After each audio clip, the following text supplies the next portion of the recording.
Alright, fellow YouTubers, this is Caleb Craig, Deadpool Toys 12, here to bring you a review this time on Marvel Sentry Figure. And first, let's take a quick look at the box really fast. As you can see, it says Marvel at the top, Marvel Legends Infinite Series at the bottom. At the top, there's no spider, there's no ant, there's no Avengers logo for this one. On this side, I gotta find out the name of this character. And on this side, there he goes, Sentry himself. Pretty awesome. This actually doesn't have the same picture on both sides, which was pretty cool to me. On the back, let's take a closer look. Alright, here on the back it has a picture of Marvel's Sentry and Marvel's Machine Man, and it says Avenging Allies. These heroes fight to find their origins and discover their true identities. Now let's look at all the figures that come in this wave. Alright, and build the figure. Here it shows all the other figures from this wave, and I just really want the Thor and the Iron Fist too, and there's Odin on the side, which I won't have them because I'm not going to get all the people to make the pieces. So now let's look at the actual figure and see how cool it is. And also here you see it comes with Odin's left and right arm, which is really kind of random because usually in the build of figures they usually just come with one arm, but that's what they did for it. Okay, now to the figure. Alright, and here is the actual Sentry figure. Okay, did research on this figure because I really wanted to know more about him before I even went to the store to get him, because I don't buy a figure if I'm really not that interested. And to me, he was a very unique figure in the way that, you know, they said the powers of Superman pretty much.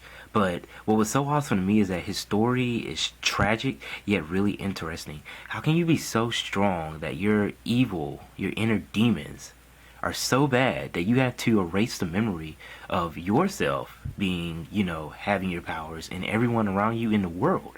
First of all, who has that type of insane power? But how can it be that bad that you have to go to those measures?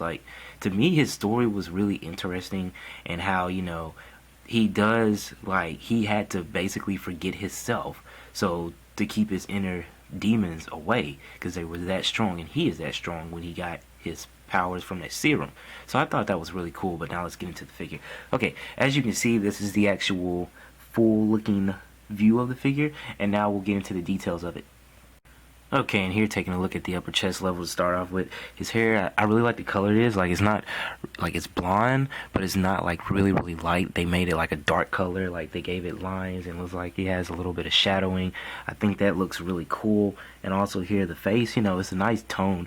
I got lucky. You know how some Marvel Legend figures, they're not painted good in this little scuffs, and the eyes might be off a little bit. I got lucky because on this figure the eyes are not off. They're both even though they don't have pupils, and it's just the white eyes, and that could be the reason. But it looks really nice. You see little waves in his hair. That's a nice part to the detail. And then you see here how they did it. They have the blue line here, and it doesn't bleed into the yellow. I like that. And also I do like how they did it. I don't know which mold they have used this on before, but I think it came out good. And also, it just looks really nice, how the face is, but it has the same eyes as my Black Adam pretty much. But now let's look at the lower body. Okay, and here you can see the belt. They did an awesome job on the belt. There's no scratches. I love the gold they use. I love how on the inside it's a yellow-white. That came out awesome. I love the blue belt that wraps around, but it's a little loose, which I'll show you during the articulation section. Here in the legs, pretty good to me. I think the legs look nice, and I think they did an awesome job. And there you can even see, as we go down, the paint isn't bleeding anywhere, and I think they did an awesome job on the bottom too. So overall, it's a pretty good figure. Let's take a quick look at the back of the figure too. Okay, and here's a quick look at the back of the figure. Looks really nice. As you can see, the head, the wavy hairs there once again. Still looks really good. They still did an awesome job on it. And there's the cape. This cape is the only real accessory it has, if it's really an accessory, which I like how they did it. You see there's a peg hole there. You easily take the cape right there and stick it in there. And there it goes. Well, if I can stick it to the right one. Was it the top one? I don't really remember. I'm sticking it in there. I think it was supposed to be the first hole, but that's the one I'm sticking it in. So hopefully that's right.